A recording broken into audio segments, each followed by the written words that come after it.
Hello. आप सभी को फिर इस चैनल में आने के लिए बहुत बहुत धन्यवाद।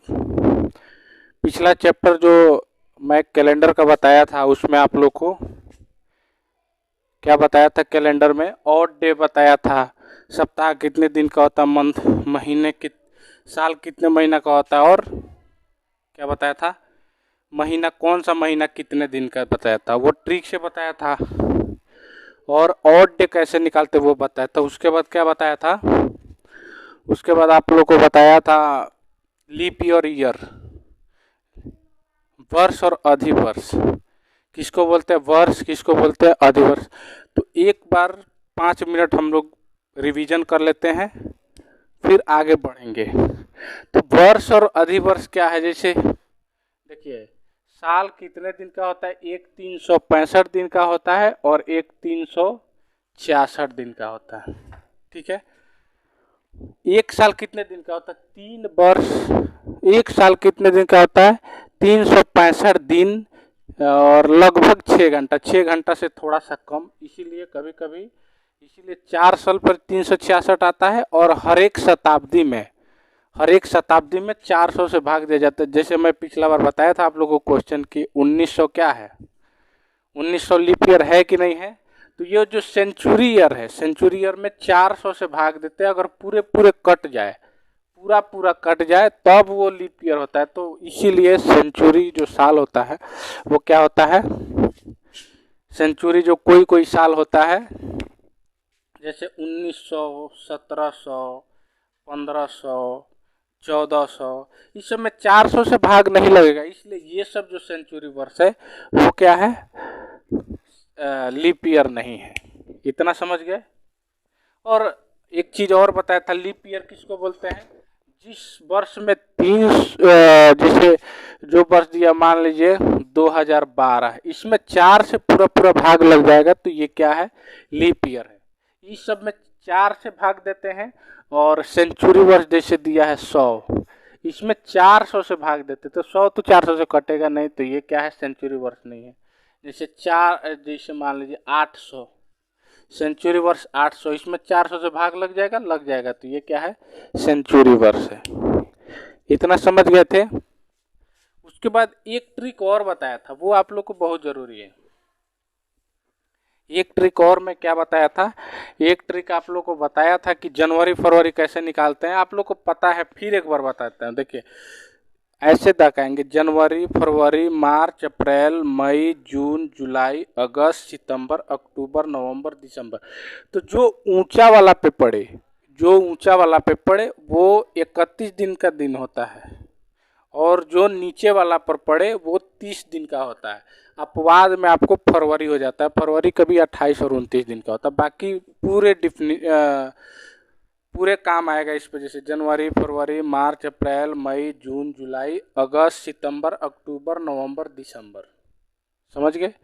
जनवरी फरवरी मार्च अप्रैल मई जून जुलाई अगस्त सितंबर अक्टूबर नवंबर दिसंबर। तो जो ऊंचे वाला पे आए वो 31 दिन का होता है, और जो नीचे वाला पर है वो कितने दिन का होता है? 30 दिन का होता है। अपवाद में क्या है? फरवरी। फरवरी जो लीप ईयर पड़ेगा वो 29 दिन का होगा, और जो लीप ईयर नहीं पड़ेगा वो कितने दिन का होगा? 28 दिन का फरवरी होगा। ये फरवरी बहुत मायने रखता है, इसको आपको याद करना पड़ेगा। लीप ईयर और लीप ईयर कौन सा नहीं है, इस पे आपको बहुत सारा क्वेश्चन बनता है, और अच्छा क्वेश्चन है। मैं आप लोग को थोड़ी देर में बताऊंगा। चलिए, तो लीप ईयर समझ गए कि सेंचुरी में 400 से भाग देते हैं सेंचुरी ईयर में, और क्या है, बाकी जो ईयर है उसमें 4 से भाग देते हैं। तो पूरा पूरा कट जाता है तो वो लीप ईयर है, पूरा पूरा नहीं कटा तो लीप ईयर नहीं है। ये चीज समझ गए? ऑड डे कैसे निकालते हैं आपको मैं बताया था। जैसे 365 दिन, तो एक साल 365 दिन, एक साल में कितना होता है? 365 या 366 दिन। तो इसका ऑड डे कैसे निकालते हैं? 365 में 7 से भाग दे देंगे, 7 से भाग दे देंगे तो इसका रिमाइंडर क्या आएगा? 1 आएगा। जैसे भाग दीजिए 365 डिवीजन बाई 7, तो 7 बचे 35। ठीक है, 1 5 ये कट गया, 7 दूना 14, एक आया ना रिमाइंडर, तो इसका रिमाइंडर लिखते हैं। जो रिमाइंडर बचता है उसी को ऑड डे बोलते हैं। किसी भी जैसे कैलेंडर में किसी चीज़ का ऑड डे निकालना है तो उस चीज़ में 7 से भाग दे देंगे। जैसे मान लीजिए 24 में 7 से भाग दे देंगे। कोई दिन आया है 24, आपको गुना भागा जोड़ घटाव करने के बाद तो 24 आया है, तो अगर 24 का ऑड डे हमको निकालना है तो 7 से भाग देंगे। 7 तिरका 21, 21 हुआ ना, तो 24 कितना, 21, 22, 23, 24, रिमाइंडर कितना आ गया आपका 3। तो 24 का ऑड डे कितना हो गया, 3 हो गया। उसी प्रकार निकालते हैं। तो 365 में भी 7 से भाग दे देंगे तो ऑड डे क्या आएगा, 1 आएगा। एक होता है 366 दिन जिसको लीप ईयर बोलते हैं, इसमें भाग देंगे तो इसका 2 आता है ऑड डे। क्लियर हुआ। एक होता है जैसे अब महीना का निकालेंगे, मान लीजिए 28 का निकालेंगे तो 28 का ऑड डे 0 होता है। 29 का फरवरी होता है, 29 का निकालेंगे तो ऑड डे कितना होगा, 7 चौका 28, 29, 1 होगा। 30 का ऑड डे निकालेंगे तो 2 होगा। 31 का निकालेंगे तो कितना हो जाएगा, 3 हो जाएगा। 31 का निकालेंगे तो कितना हो जाएगा, 3 हो जाएगा। इतना क्वेश्चन समझ गए। चलिए अब ऑड डे आप लोग को इतना ही चीज़ बताया था, 1-2 क्वेश्चन बताया था उसमें, बाकी और कुछ नहीं। तो अब इस पे देखिए क्वेश्चन कैसे पूछता है वो चीज़ आपको पता करना पड़े। तो चूँकि हम क्या बोलते हैं, एग्ज़ाम के लिए, कंपटीशन का एग्ज़ाम का तैयारी कर रहे हैं, तो कंपटीशन में कैसा क्वेश्चन पूछता है तो वो आधार जानिए कि कैसा कैसा प्रकार का क्वेश्चन पूछता है, उस टाइप से मैं आप लोग को क्या बताऊंगा, पूरे क्वेश्चन बता दूंगा। ऐसे मैं एक बार जैसे मैं 22 चैप्टर समाप्त कर चुका हूँ, तो 22 चैप्टर जो समाप्त कर चुका हूँ, तो 22 अगर एक बार पढ़ लेते हैं तो कहीं से किसी को दिक्कत नहीं होगा। अगर किसी को कोई दिक्कत है, सवाल में कोई प्रॉब्लम है, आप मेरे वीडियो में कमेंट करें कि ये चीज़, ये क्वेश्चन बता दीजिए, मैं बता दूंगा। हो सकता है कोई क्वेश्चन छूट गया होगा कि इस टाइप का आया, मैं नहीं दिया होगा या मैं उस प्रकार से नहीं बताऊंगा, तो हो सकता है नहीं समझ में आया। तो आप एक बार पूछेंगे, कमेंट करेंगे कि ये क्वेश्चन का आंसर दीजिए, एक वीडियो बनाए तो मैं बनाऊंगा, बता दूंगा, तो वो भी शायद वो भी टाइप आप लोग समझ जाएंगे तो सबके लिए फ़ायदा होगा। तो कैलेंडर में क्या बता दिया मैं, लीप ईयर बता दिया, ईयर बता दिया आपको, उसके बाद ऑड डे बता दिया। अब हमें क्या बताना कि कैसा कैसा टाइप का क्वेश्चन पूछता है। तो चलिए केस 1 में क्वेश्चन क्या पूछता है, आपको जैसे दिया है 4 मार्च 2012 को मान लीजिए संडे था, ठीक है। तो 4 मार्च 2013 को कौन सा दिन होगा, यही क्वेश्चन। 4 मार्च 2012 को संडे था, तो 4 मार्च 2013 को कौन सा दिन होगा। एक केस ये पूछता है। इसमें क्या हुआ, दिन एक है, बस साल का 1 साल का अंतर है, अगले साल का पूछ रहा है। केस 2 में देखिए क्या पूछता है, 4, चलो इसमें 6 लिख देता हूँ। 6 मार्च 2020 को मान लीजिए मंडे था, ठीक है। तो 6 मार्च 2024 को कौन सा दिन होगा। एक ये टाइप का क्वेश्चन पूछेगा। केस नंबर 2 हो गया। केस नंबर 3 देखिए,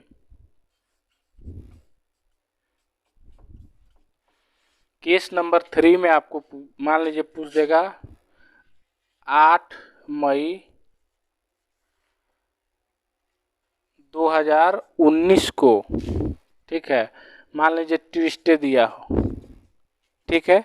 8 मई 2019 को ट्यूसडे दिया है, तो 16 जुलाई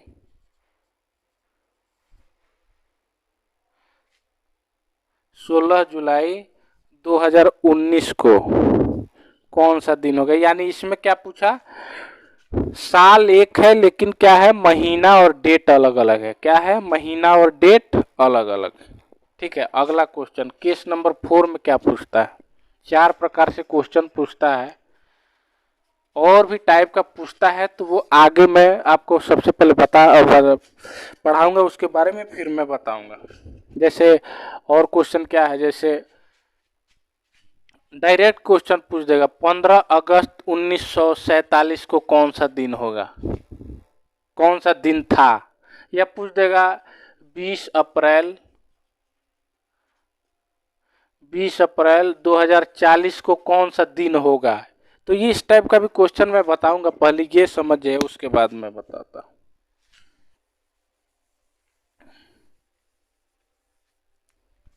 केस नंबर 4 में क्या पूछता है, केस नंबर 4 में आपको डेट और सन दोनों अलग अलग दिए। जैसे 4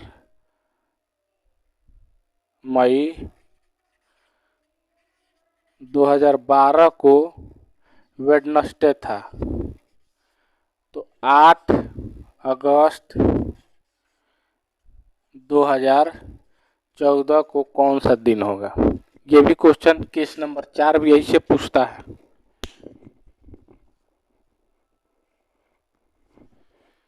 इतना चीज समझ गए। अब एक क्वेश्चन मैं देता हूं, जैसे केस 1, चलिए केस 1 को ही बनाते हैं। ये केस 1 बनाते हैं। केस नंबर 1, 4 मार्च, क्वेश्चन क्या है, 4 मार्च 2012 को संडे था, तो 4 मार्च 2013 को कौन सा दिन होगा। तो इसमें देखिए मैं ये देखिए इसमें क्या कैसे बनाते हैं, यहाँ पर बनाता हूँ। 4 मार्च 2012 को संडे था, तो 4 मार्च 2013 को कौन सा दिन होगा। चलिए तो ये मार्च जो, चलिए यहाँ लिखिए 2012, क्योंकि डेट सेम है तो उसको नहीं लिखेंगे। 2012 हो गया और ये हो गया 2013, समझे, 2012 2013। तो हमें क्या चेक करना है, फरवरी, और फरवरी चेक करना है। क्या 4 मार्च 2012 में फरवरी आ रहा है, नहीं आ रहा ना। 4 मार्च 2012 में फरवरी आ रहा है, नहीं आ रहा है, तो इसको क्रॉस कर देंगे। क्लियर। 4 मार्च 2013 में फरवरी आ रहा है, तो आ रहा है, कितना आ रहा है, फरवरी 2013। 2013 कौन सा ईयर हुआ, ऐसे ईयर हुआ, लीप ईयर तो नहीं हुआ। तो लीप ईयर नहीं हुआ तो फरवरी कितने दिन का हुआ, 28 दिन का। तो उसका ट्रिक है 1 होगा। 1 कैसे होगा, 365 दिन का ही ना साल होगा, तो 365 का ऑड कितना होगा, 1 होगा। 365 का ऑड 1 होगा, इसलिए 1 जोड़ेंगे। ठीक है। 2000 और क्या है, डेट सेम है, 4 मार्च 4 मार्च 4 मार्च 2012 को संडे था, तो 4 मार्च 2013 को कौन सा दिन।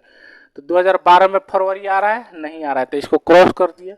2013 में फरवरी आ रहा है, जी आ रहा है, तो 2013 लीप ईयर है कि नहीं है, तो नहीं है।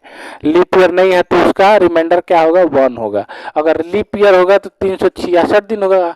366 दिन का रिमाइंडर कितना होता है, 2 होता है। तो अगर उसका रहता, अगर यहाँ पर मान लीजिए 2016 लिखा रहता, तो इसका क्या रहता, रिमाइंडर 2 होता। लेकिन यहाँ 2013 है तो 365 दिन का ही साल होता है 2013 वाला, जो लीप ईयर नहीं है, तो इसलिए इसका रिमाइंडर 1 हो गया। यानी संडे, संडे दिया है, अब प्लस क्या कर देंगे, 1 कर देंगे। संडे के बाद कौन सा दिन आता है, संडे के बाद एक जोड़ेंगे, मंडे। यही आपका आंसर हो गया, मंडे। मंडे आपका क्या हो गया, आंसर हो गया। समझ गए। एक बार और समझा दो। चलिए 4 मार्च, यहाँ भी 4 मार्च दिया है, दिया है, तो उसके लिए कुछ नहीं लिखेंगे, सन लिखेंगे, क्योंकि सन अलग अलग है। 2012 है, इधर 2013 है। क्लियर है।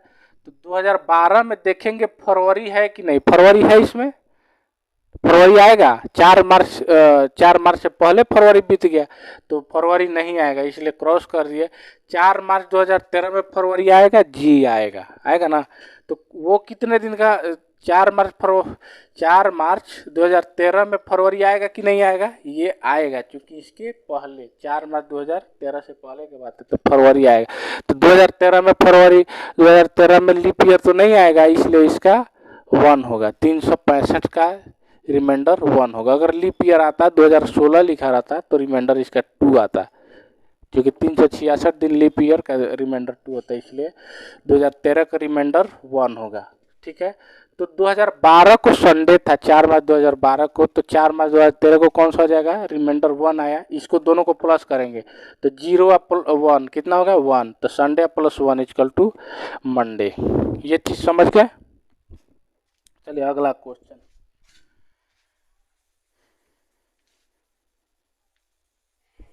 अगला क्वेश्चन देखिए, लिखा है 6 मार्च 2020 को मंडे था, तो 6 मार्च 2024 को कौन सा दिन होगा। तो देखिए इसमें क्या है, इसमें भी दिन सेम है, ये भी सेम है, ये भी सेम है, दोनों मंथ सेम है, तो हम ईयर लिखेंगे 2020, 2021, 2022, 2023, 2024। क्लियर।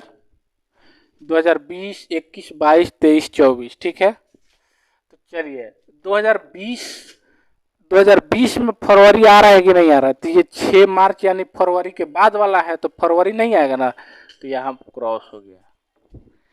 2021 में फरवरी आ रहा है जी, आ रहा है। 2021 में फरवरी कितने दिन का होगा, 2021 साल लीप ईयर होगा कि नहीं होगा, नहीं होगा तो 1 हो जाएगा। 2022 लीप ईयर होगा कि नहीं होगा, नहीं होगा तो 1 हो गया। 2023 लीप ईयर होगा कि नहीं होगा, तो क्या होगा, नहीं होगा तो 1 हो जाएगा। 2024 देखिए ये 6 मार्च तक है ना, 6 मार्च 2024 को, यानी इसमें फरवरी आ रहा है 2024 में, तो 2024 लीप ईयर है कि नहीं, 4 से भाग लगेगा तो लास्ट 2 अंक देखेंगे, 4 से भाग लग जा रहा है, लग जा रहा है, 4 6 24, यानी ये लीप ईयर है। लीप ईयर है तो इसको रिमाइंडर कितना होगा, 366 दिन हो गया लीप ईयर, 366 दिन का लीप रिमाइंडर कितना हो गया, 2 हो गया। अब सबको प्लस करेंगे, 1 1 2 1 3 2 5 5 हो गया, ठीक है। तो ये मंडे अब प्लस 5 करेंगे, बराबर कितना हो गया, देखिए मंडे के बाद Tuesday, Wednesday, Thursday, Friday and Saturday, तो मंडे प्लस 5 ये कितना हो जाएगा, सैटरडे। यानी 6 मार्च 2024 को कौन सा दिन पड़ेगा, सैटरडे पड़ेगा। चलिए ये चीज समझ गए।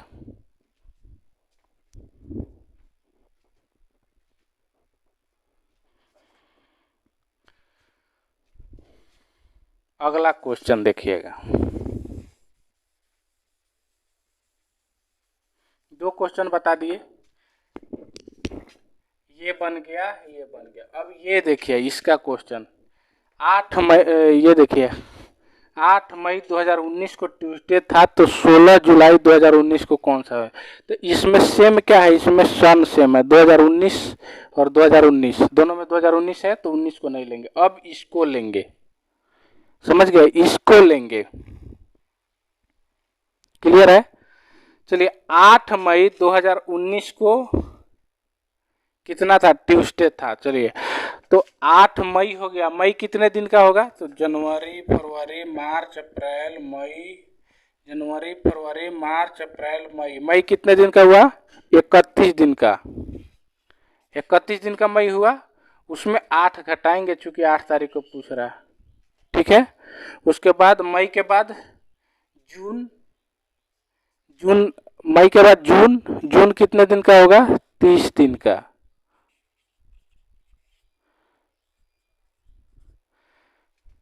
जनवरी फरवरी मार्च अप्रैल मई जून, जून कितने दिन का, 30 दिन का। जुलाई में कितना का निकालना है, 16 का निकालना है। जुलाई में कितना दिन का निकालना है, 16 का निकालना है, 16 तारीख को। तो बस हो गया, ये 31 में से 8 किया तो कितना हो गया, 31 में से 8 किया तो कितना हो गया, बताइए, 23 प्लस 30 प्लस 16। इसको इतना जोड़ने से अच्छा है कि आप डायरेक्ट भागा कर सकते हैं, भाग कीजिए 7 से, 7 तिरका 21, 2 आया रिमाइंडर, प्लस 7 चौका 28, 2 30 रिमाइंडर आया 2, तो 2 लिख दिया, प्लस 7 दूना 14 रिमाइंडर कितना आया 2, यानी कितना हो गया 2 2 4 2 6। क्लियर। तो ये मान लीजिए ट्यूसडे था, इस दिन ट्यूसडे था, प्लस कितना हो जाएगा 6, तो ट्यूसडे के बाद Wednesday, Thursday, Friday, Saturday, Sunday, Monday, यानी कितना हो जाएगा, मंडे हो जाएगा। यानी 16 जुलाई 2019 को मंडे होगा। जिनको समझ में नहीं आया है एक बार और मैं समझाता हूँ, देखिए कैसे। इसमें देखिए सन सेम है, 2019 इसमें भी है, 2019 इसमें भी है, तो हमको अब सन से मतलब नहीं है, हमको क्या है, महीना से मतलब। महीना दिया है 8 मई 2019, 2019 से 16 जुलाई 2019 को कितना दिन, भाई जैसे 8 मई 2019 को ट्यूसडे है तो 16 जुलाई 2019 को कितना दिन होगा, यानी 8 तारीख को इतना था तो 8 मई के ट्यूसडे था तो 16 जुलाई को कौन सा दिन होगा। क्लियर। तो मई कितने दिन का होता है, तो मई 31 दिन का होता है, 31 लिखा, उसमें 8 दिन निकल गया, 8 दिन माइनस कर दिया, 8 मई लिखा, 8 दिन माइनस कर दिया, प्लस मई के बाद कौन सा दिन होता है, जून होता है। जून कितने दिन का होता है, 30 दिन का। आपको बताया कैसे 30 दिन का होता है। जुलाई किस महीना का निकालना है, जुलाई का, तो जुलाई कितना तारीख को निकालना है, 16 को, तो प्लस 16 लिख दिए। क्लियर। अब देखिए 31 में से 8 गया, 23 प्लस 30 प्लस 16/7। अब मैं इसको डायरेक्ट रिमाइंडर लिख दिया हूँ, 7 तिरका 21, 22 23 2 लिख दिया, 7 चौका 28 29 30 2 लिख दिया, 7 दूना 14 और 2 16 2 लिख दिया, 2 2 4 2 6, यानी रिमाइंडर कितना आया, 6 आया। यानी ट्यूसडे में 6 जोड़ देंगे तो क्या हो जाएगा आंसर, मंडे हो जाएगा। केस 3 समझ गए। क्वेश्चन ये बहुत हार्ड नहीं है, ठीक है, आप लोग को बस समझने का तरीका होना चाहिए। इतना समझ जाएंगे तो कोई भी क्वेश्चन बन जाएगा। अभी मैं आप लोग को थोड़ा सा इलेक्ट्रिक बोर्ड जो होता है उसको खरीदूंगा ना, तो उस पर और मजा आएगा आप लोग को पढ़ने में। अभी तो क्या है कि शुरुआत है तो वो नहीं है।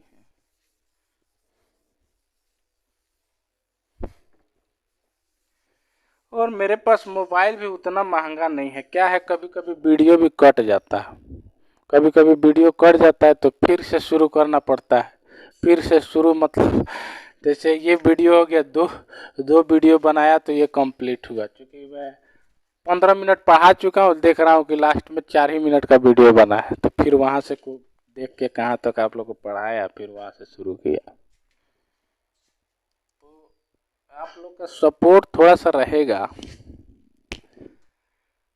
तो पढ़ाया जाएगा अच्छा से। तो देखिए इसमें क्या है, केस नंबर 4, केस नंबर 4 में क्या है, 4 मई 2012 से 8 अगस्त 2014 को, ये दोनों में जैसे महीना भी चेंज है, साल भी चेंज है और दिन भी चेंज है, तीनों चेंज है। तो इसको कैसे निकालते थे कि सबसे पहले साल लिखते हैं, 2012 2013 2014, यानी 2012 से 14 तक का निकालना है ना, ठीक है। तो सबसे पहले देखिए, अब इसमें क्या है, जैसे देखिए 4 मई है तो 2012 में फरवरी आ रहा है कि नहीं आ रहा है, 2012 में फरवरी नहीं आ रहा है, क्योंकि फरवरी के बाद वाला चीज है, तो 2000 फरवरी नहीं आ रहा है तो इसको क्रॉस कर देंगे। 2013 में फरवरी आएगा, जी आएगा, 2013 में फरवरी आएगा, तो 2013 लीप ईयर है कि नहीं है, तो 2013 लीप ईयर नहीं है, तो लीप ईयर नहीं है तो उसका रिमाइंडर क्या है, 1 है। मैं बताया ना, 7 से भाग देंगे रिमाइंडर 1 हो जाएगा, 365। 2014 लीप ईयर है कि नहीं है, तो 2014 लीप ईयर नहीं है, तो इसका क्या हो जाएगा, इसका रिमाइंडर 1 होगा। दोनों को जोड़ेंगे, ये +2 हो गया। अब हमारा साल का कहानी खत्म हो गया। अब हमें कहाँ जाना है, महीना पर। तो महीना में क्या है, 4 मई से बोला है, 4 मई से 8 अगस्त के बीच में, ठीक है, 4 मई से 8 अगस्त के बीच में जाना। तो सबसे पहले देखिए 4 मई क्या है, मई कितने दिन का होता है, देखिए जनवरी फरवरी मार्च अप्रैल मई, मई 31 दिन का होता है, तो 31 में से क्या करेंगे, 4 घटा देंगे। उसके बाद जून, जून कितने दिन का होता है, 30 दिन। जनवरी, फरवरी, मार्च, अप्रैल, मई, जून। जून कितने दिन का होता है? 30 दिन का। जुलाई कितने दिन का होता है? 31 दिन का। और अगस्त का हमें क्या करना है? निकालना है। तो अगस्त क्या है? 8 है, तो 8 लिख देंगे। क्लियर? अब क्या बताया था मैं? 7 से डिवाइड करें। 31 में से 4 घटा दीजिए, 27 4 31, 27 हो गया प्लस 30 हो गया प्लस 31 हो गया प्लस 8 हो गया, बटे 7 कर दिए। ठीक है, तो 7 तिरका 21, ये 6 हो गया, 21 6 27, प्लस 7 चौका 28 2 30, 7 चौका 28 3 31। ठीक है, 7 एकम 7 1 8, समझे? तो इसका हो गया 6 2 8 और 3 11 1 12, ये 12 आ गया। ठीक है, इसको फिर से अगर 7 से ऊपर आ रहा है ऐसे 12 पे भी छोड़ सकते हैं, या 7 से ऊपर आ रहा है तो फिर एक बार 7 से भाग दीजिए, 7 एकम 7, तो हाथ में कितना बचा? 7 5 12, यानी इसमें रिमाइंडर क्या आ गया? 5। क्लियर है? महीना में 5 रिमाइंडर आया, साल में 2 रिमाइंडर आया। अब हम लोग क्या करेंगे? दोनों को जोड़ देना है। वेडनेसडे प्लस महीना का लिख दिए 5 और प्लस साल का लिख देंगे 2, यानी वेडनेसडे और प्लस 5 2 7। वेडनेसडे से 7 दिन आगे जाएंगे तो क्या होगा? 7 ही होगा, 0 वही होगा, वेडनेसडे ही होगा, या 7 के बराबर है तो 7 से डिवाइड कीजिए, 7 0 माने रिमाइंडर 0 आ गया। ठीक है, तो वेडनेसडे का वेडनेसडे ही होगा, यानी 4 मई 2012 को वेडनेसडे था तो 8 अगस्त 2014 को भी वेडनेसडे होगा। ये इतना देर में बता रहा हूँ, लेकिन आप लोग तुरंत बना देंगे, क्योंकि मैं समझा रहा हूँ इसलिए थोड़ा सा समय लग रहा है। इसमें 1 मिनट से ज़्यादा नहीं लगेगा। देखिए, ये केवल हमको समझना है कि 4 मई 2012 को वेडनेसडे था तो 8 अगस्त 2014 को, यहाँ साल भी चेंज है और महीना भी चेंज है और दिन भी चेंज है। तो सबसे पहले साल का निकालेंगे, 2012 से 14 तक है तो 2012 13 14 लगातार लिख लेंगे। क्लियर है? उसके बाद फरवरी देखेंगे, ये मई का है तो मई में 2012 में फरवरी नहीं है, क्रॉस कर दिए, 2013 लीप ईयर नहीं है 1 लिख दिए, 2014 लीप ईयर नहीं है 1 लिख दिए, दोनों को सबको जोड़ दिए तो +2 आ गया। अब वैसे ही इसको लिखना है 4 मई 2012 को, तो मई कितने दिन का होता है? 31 दिन का। 31 में से 4 घटा दिए, चूँकि 4 तारीख दिया हुआ तो घटा दिए, प्लस मई के बाद जून हो गया 30 दिन, जुलाई कितना? 31 दिन का होता है, अगस्त 8 अगस्त का निकालना तो 8 लिख दिए, सबको जोड़ घटा के ये किए, जैसे 31 में से 4 गया 27, 30 को ऐसे लिखे, 31 को ऐसे लिखे, 8 को ऐसे लिखे, 7 से डिवाइड किए, 6 2 रिमाइंडर इसका आ गया, 6 इसका 2 इसका 3 इसका 1। ठीक है, ये 6 2 8 1 9 और 3 12 बटा 7, यानी अगर 7 से ऊपर आ जाता है तो आप उसको फिर से 7 से डिवाइड कर सकते हैं, तो 7 तो ये 5 हो गया, ये 2 आ गया। अब क्या है? दोनों को जोड़ देना है। ये वेडनेसडे है, वेडनेसडे लिख देंगे +5 और +2 7 7, ये ऐसे 7 वेडनेसडे +7 गिनती भी कर सकते हैं, या फिर 7 के बराबर आ गया, क्योंकि 7 से छोटा नहीं है तो 6 नहीं लिखेंगे, 5 नहीं लिखेंगे, 7 से डिवाइड कर दिए तो घटेगा तो रिमाइंडर 0 आ गया, यानी वेडनेसडे का वेडनेसडे कोई बहुत बड़ा सवाल नहीं है। चलिए, तो इतना आप लोग समझ गए। अब इस पे मैं क्या करूँगा, अगला जो कैलेंडर का पार्ट 3 वीडियो बनाऊंगा उसमें आप लोग को क्वेश्चन बताऊंगा। इतना चीज़ आप मेरे वीडियो को लगातार देखिए, बार बार देखिए, समझ में आए। और देखिए, सबसे पहले मेरे चैनल को सब्सक्राइब कीजिए। अगर मान लीजिए मेरे चैनल पे आना है तो आप लोग को यूट्यूब पे सर्च करना पड़ेगा, reasoning classes bye Sonu Mishra. क्या लिखेंगे? Reasoning classes bye Sonu Mishra, मेरा चैनल आ जाएगा, आपको 1 नंबर पे दिखाएगा, या थोड़ा सा स्क्रॉल कीजिएगा तो थोड़ा सा दिखाएगा नीचे, लेकिन मैक्सिमम 1 नंबर पे ही आ जाता है मेरा चैनल। तो आप लोग मेरे चैनल पर थोड़ा सा बने रहिए। अगर समझ में आ रहा है तो सपोर्ट कीजिए, सब्सक्राइब कीजिए और शेयर कीजिए, शेयर करना मत भूलिए, क्योंकि शेयर करने से क्या है, अधिक वीडियो लोग देखेगा, अधिक व्यूअर आएगा तो क्या है, मेरा मनोबल बढ़ेगा, तो मनोबल बढ़ेगा तो और भी इंजॉयफुल के साथ पढ़ाऊँगा। ठीक है, तो ये चीज़ आज आप लोग को बता दिया। अगला कल क्या करूँगा, इस पे क्वेश्चन दूंगा, इस पे क्वेश्चन में बताऊँगा, मतलब अगला कैलेंडर का जो चैप्टर बनाऊंगा उस पर क्वेश्चन बताऊंगा। उसके बाद फिर एक और जो बताया था कि 15 अगस्त 1947 को कौन दिन था, डायरेक्ट दिन बताने वाला, वो भी बताऊंगा। उसका बहुत अच्छा ट्रिक है, तुरंत बना लेंगे, कोई दिक्कत नहीं।